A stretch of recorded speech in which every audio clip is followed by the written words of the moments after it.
Hey everyone, and welcome back to the channel. Today, we read tackling a big question that is on a lot of people's minds. Are we heading for another 2008-style financial meltdown? Every time the market gets a little shaky, you see the headlines pop up, drawing scary parallels to that massive crisis. But here's the thing. While economic cycles are a reality, the next downturn, whenever it comes, is highly unlikely to be a carbon copy of 2008. And today, we're going to dive into exactly why that is. First, let's take a quick trip back in time. What made 2008 so catastrophic? At its core was the U.S. housing market. We had this perfect storm of subprime mortgages, loans given to people with poor credit that were then bundled up into complex financial products called mortgage-backed securities and collateralized debt obligations, or CDOs. These were sold to investors all over the world with AAA ratings, suggesting they were as safe as government bonds.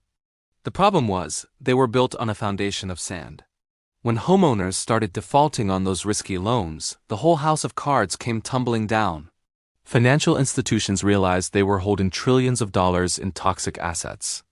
Credit markets froze, major banks like Lehman Brothers went bankrupt, and the panic spread globally, triggering a severe recession. It was a crisis of leverage, poor regulation, and a fundamental breakdown of trust in the financial system. So, why won't history just repeat itself? The single biggest reason is the massive overhaul of banking regulations.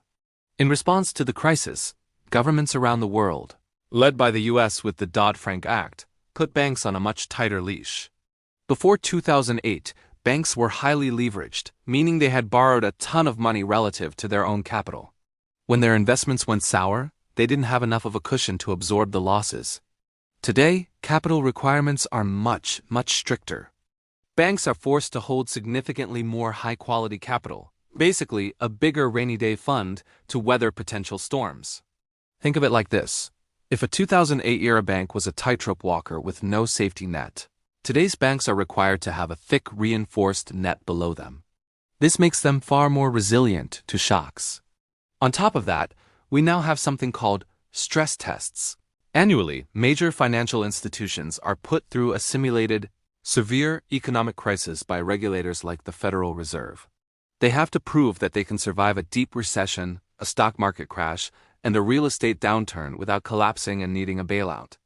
Banks that fail these tests are forced to raise more capital or limit payouts to shareholders. This proactive approach is a world away from the reactive, hands-off regulatory environment we saw leading up to 2008. It forces banks to be constantly prepared for the worst-case scenario, not just hope for the best. Another key difference is transparency. A huge part of the 2008 panic was that nobody knew who was holding the bad debt.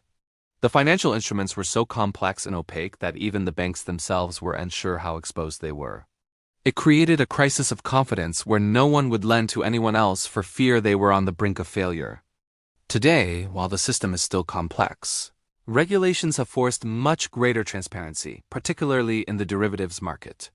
We have a better, though not perfect, view of who owes what to whom. This reduces the risk of a sudden, unforeseen contagion freezing the entire system overnight. Now, let's talk about the housing market. In the mid-2000s, it was the Wild West. Ninja loans, no income, no job, or assets were common. Lenders were practically handing out mortgages to anyone with a pulse, often with teaser rates that would balloon later on. That's simply not the case anymore. Lending standards have tightened dramatically. To get a mortgage today, you need to provide extensive documentation of your income, assets, and have a decent credit score.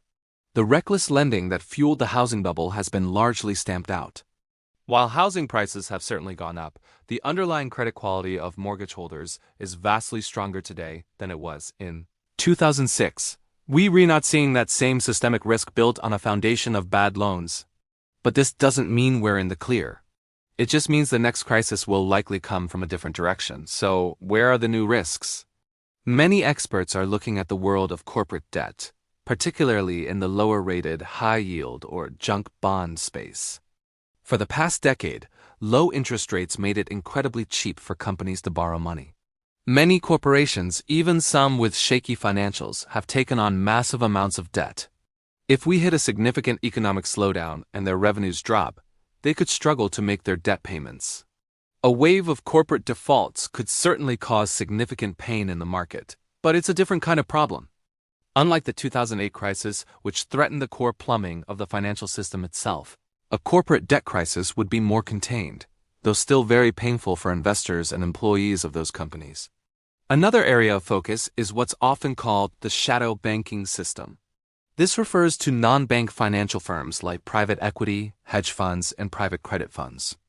Since Dodd-Frank focused heavily on traditional banks, a lot of risky activity has migrated to these less regulated corners of the financial world. These firms are now major lenders, and their interconnectedness can be hard to track. A problem starting in this space could potentially create a ripple effect. Regulators are aware of this, but it remains a significant blind spot compared to the heavily scrutinized banking sector. It's a classic case of risk moving to the path of least resistance. And of course, we can't ignore the global picture.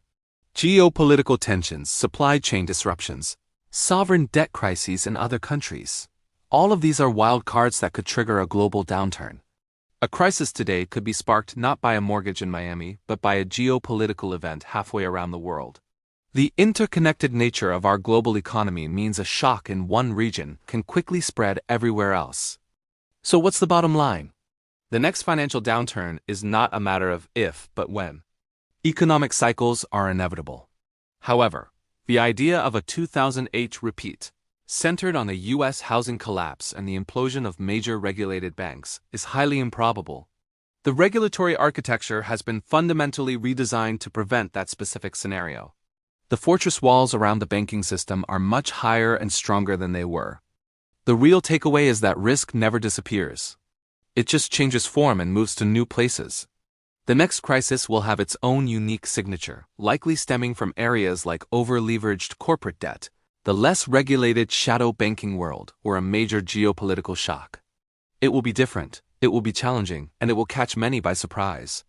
But because the core of the global banking system is better capitalized and more resilient, the odds of a complete systemic meltdown like we saw in 2008 are significantly lower.